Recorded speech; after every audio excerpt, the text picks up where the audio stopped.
Labor of Love is the worst reality dating show in television history. You've got a 41-year-old woman who's been ran through, who all of a sudden decides she wants a baby, even though she's nearly 2 decades past her prime fertile years.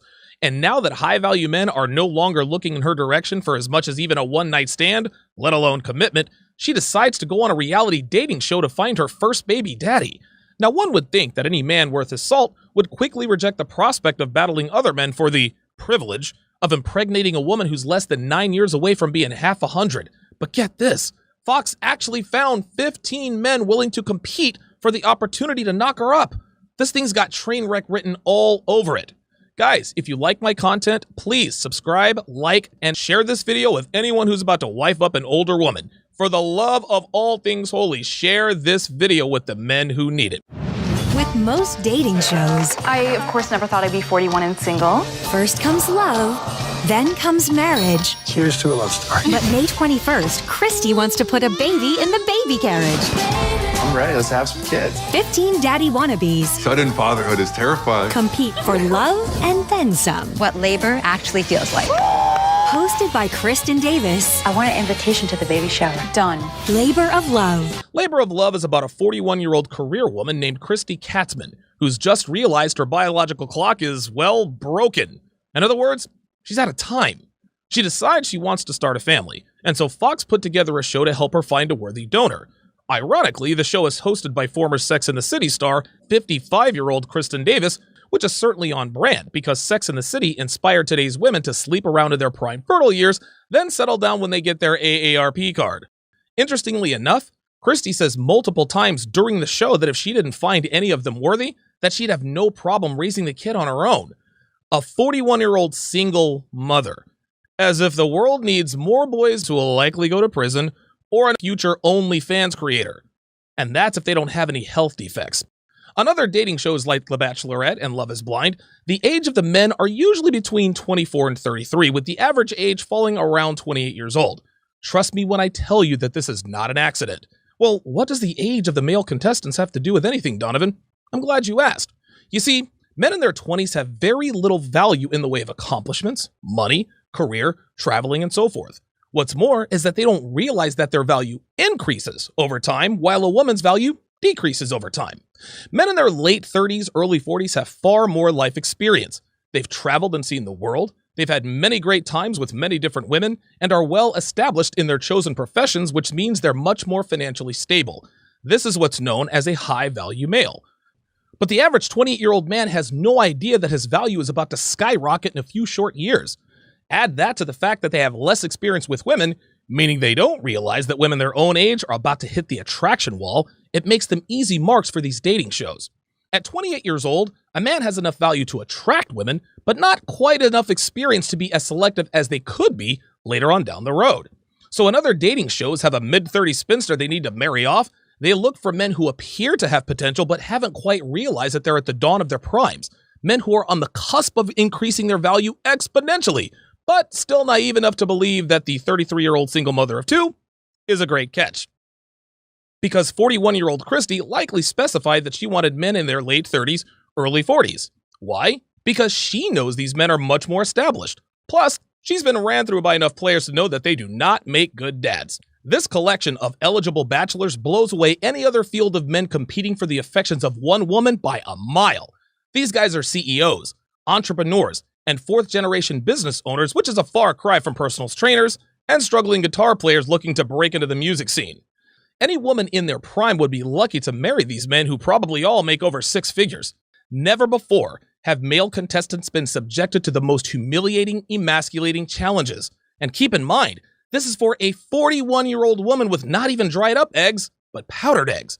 Most men in the real world wouldn't engage in this kind of nonsense for a 21-year-old, much less a chick who's a few short years away from menopause. All right, you guys. Part of this process is figuring out if you're all fit enough to be fathers. I mean that in the most literal sense possible. Waiters, please come in. Is that a shot? Oh my God.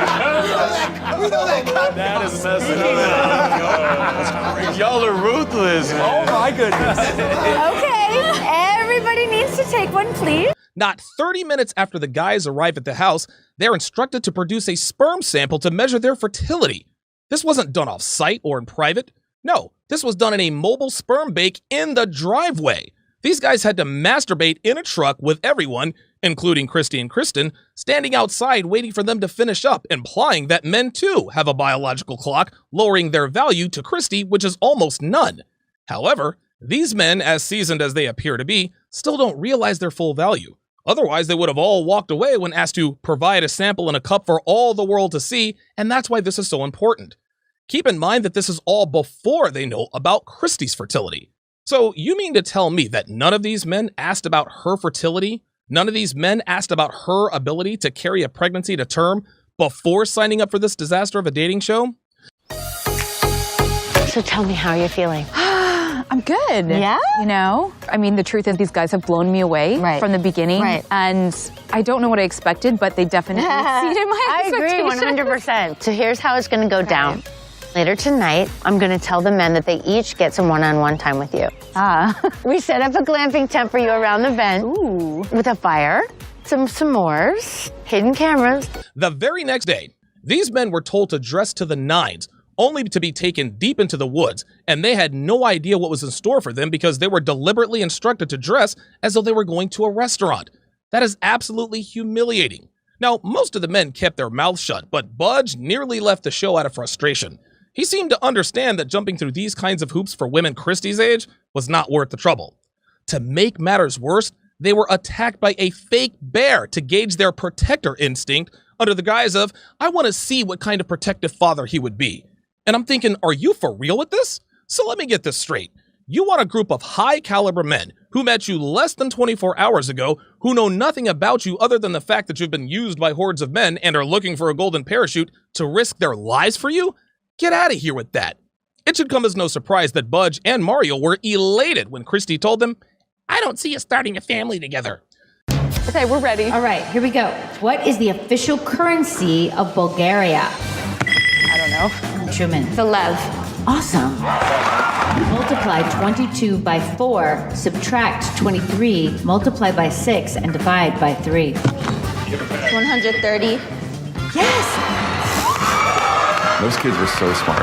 They owned me at the podium. As if that wasn't enough, the remaining contestants were driven to a private elementary school and utterly humiliated by children. One by one, they were asked trivia factoid questions that have nothing to do with making money or being successful. Had the questions been about, I don't know, a fixed mortgage or interest rate, this would have been a very different game. But instead, they were absolutely owned by these school-aged children. But there was something far more insidious about this drill. The kids they were up against were prodigies, as in genius-level intellect and superior academic knowledge. One of them was Ugachi Obuba, who competed in the NBC game show Genius Junior, which featured 36 of the most academically gifted students in America.